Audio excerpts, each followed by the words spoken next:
Saat liburan, sumber mata air yang dijadikan objek wisata, Umbul Ponggo di Klaten, Jawa Tengah, menjadi tujuan wisata tak hanya masyarakat sekitar, tapi juga dari luar kota.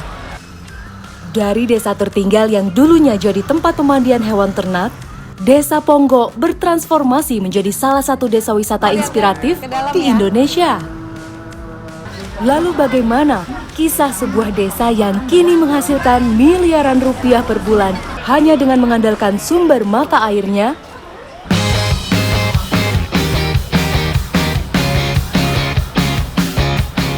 Kabupaten Klaten, Jawa Tengah memiliki julukan Kota Seribu Mata Air karena banyaknya sumber mata air yang berasal dari lereng Gunung Merapi. Masyarakat setempat menyebut mata air sebagai sendal atau umbul.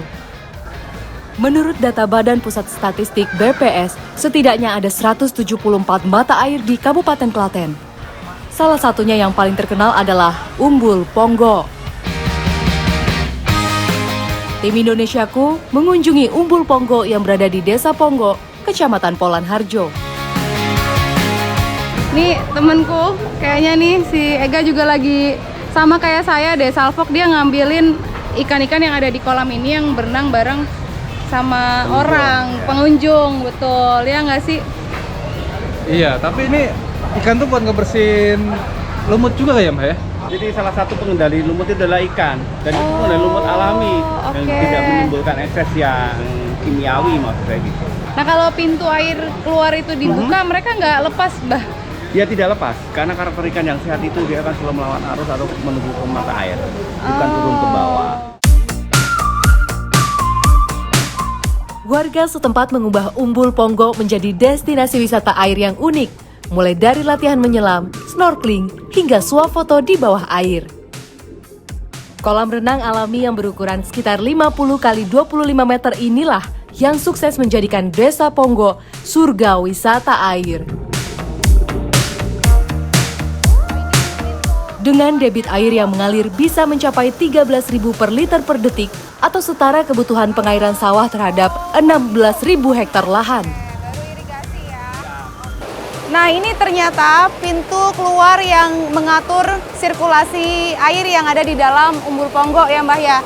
Ini deras banget ya kalau dilihat, bisa mencapai 800 liter per detik, dan sederas ini pula yang keluar dari sumber mata air. Dari sini aliran airnya itu mengaliri ke arah perikanan dulu. Jadi masyarakat di sini punya budidaya ikan, ada juga mengalir ke irigasi atau untuk persawahan.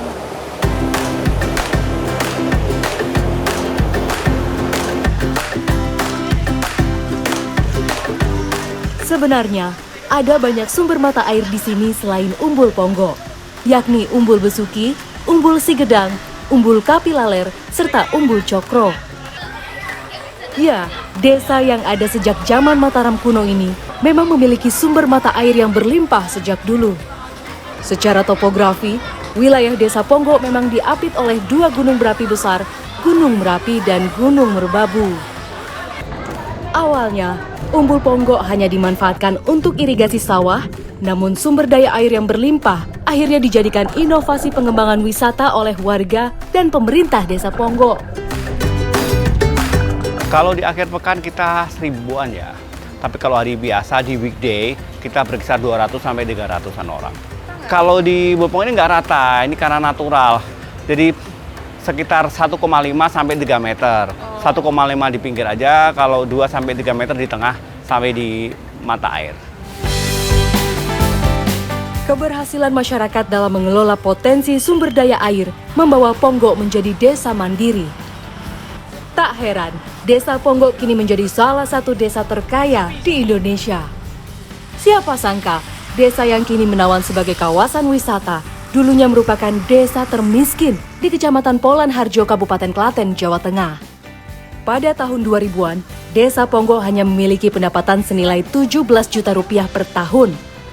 Namun berkat pengelolaan wisata yang efektif, pendapatan desa yang dihuni oleh 1020 kakak ini melonjak drastis. Ya, kini Umbul Ponggo menjadi ikon wisata desa dengan penghasilan mencapai 16 miliar rupiah per tahun. saat ini di Ponggok ini per RW ada tempat wisata, Pak. Ya, tempat wisata ini ada yang dikelola BUMDes, ada yang dikelola lembaga usaha produktif milik masyarakat desa. Oke. Yang mana dari pengelolaan ini 40% dari pendapatan SHU itu masuk ke PAD desa.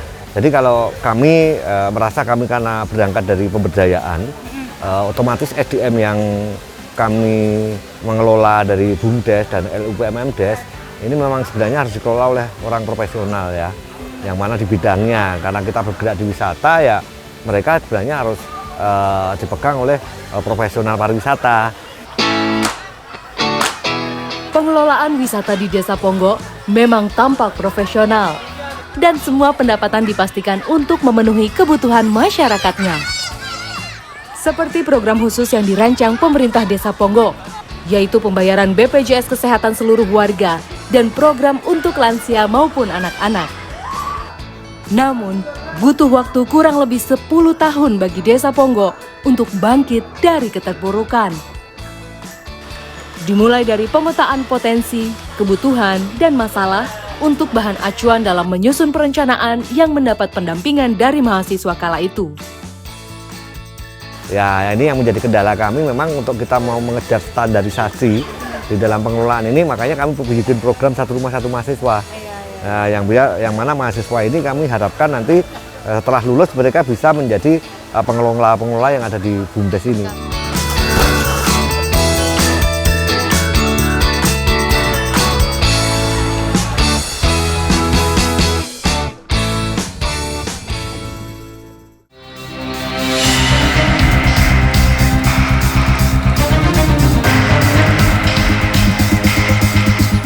Potret perputaran roda ekonomi di Desa Ponggok bagaikan bumi dan langit dengan desa tetangganya, yakni Desa Majegan.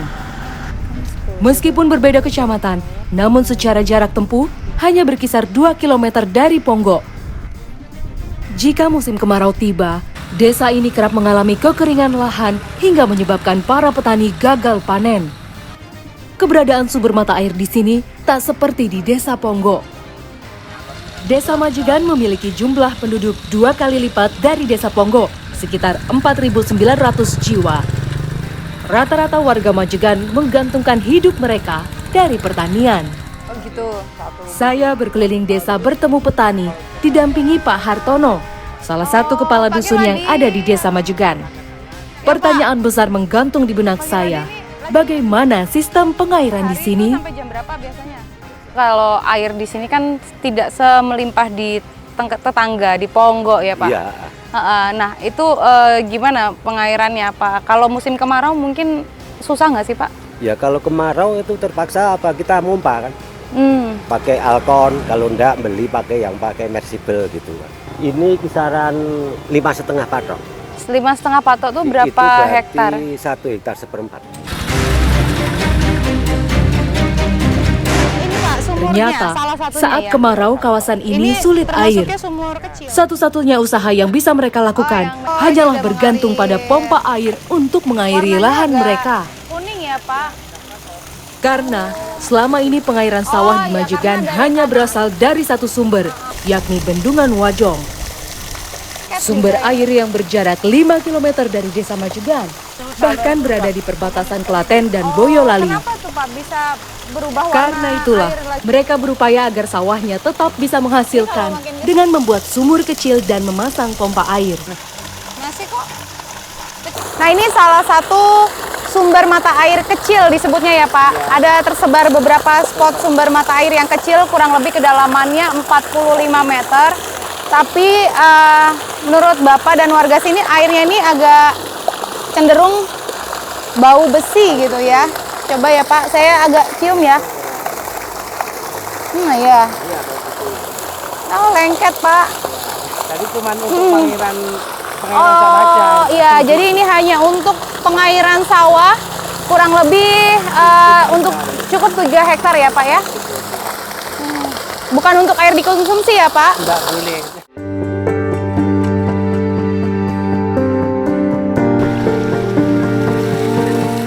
Daerah Majegan terletak di dataran yang lebih rendah dibanding Ponggok, sehingga sumber mata air tak berlimpah seperti di kawasan Umbul Ponggok.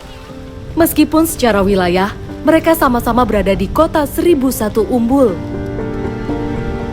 Padahal, desa yang memiliki 16 dusun ini sebenarnya berpotensi menjadi lumbung pangan Kabupaten Klaten. Dengan area persawahannya memiliki total mencapai 168 hektar, jauh lebih luas dibanding permukiman warga di Desa Majegan yang hanya sekitar 80 hektar atau setengahnya. Namun, mereka terbentur biaya yang tak sedikit untuk membuat sumur besar guna menambah sumber pengairan ladang masyarakat. Kalau irigasi memang kita masih kekurangan irigasi ya, karena kita irigasi mengandalkan dari sumber yang di atas atau di bendungan Pajong.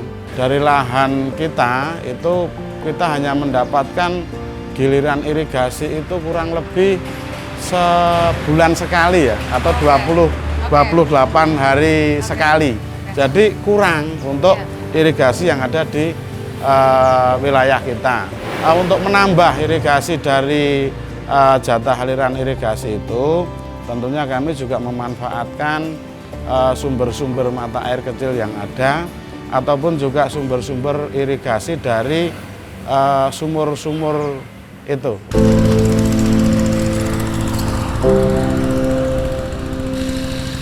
Bagaimana mungkin area persawahan hanya mengandalkan air dari irigasi yang didapat sebulan sekali? Dan ini rupanya yang sudah dirasakan buruh tani Majegan selama bertahun-tahun tanpa ada solusi berarti dari pemerintah setempat.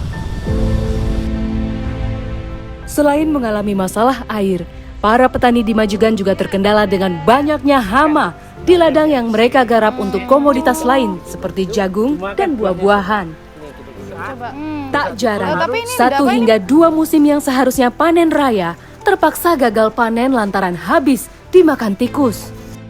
Kalau kemarin-kemarin tuh kendalanya tikus, Mbak. Hama. Iya, sama tikus. Di tempat Bapak sama. Iya, jagung aja ke sini rata-rata dimakan tikus. Penanggulangannya gimana itu, Pak? Ya gimana ditanggulangi, nggak bisa.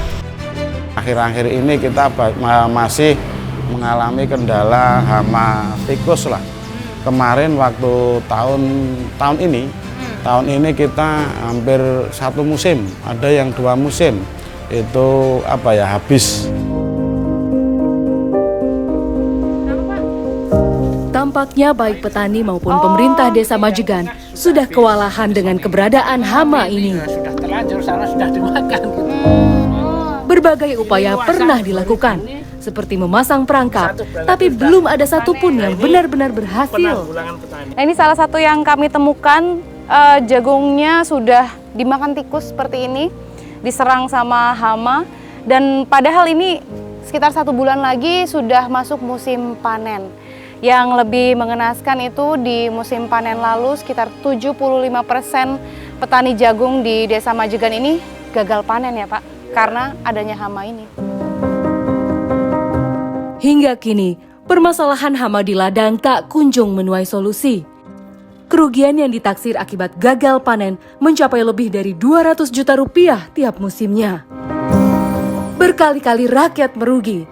Sudah saatnya dinas terkait mengulurkan bantuan agar masalah irigasi dan hama benar-benar bisa ditanggulangi.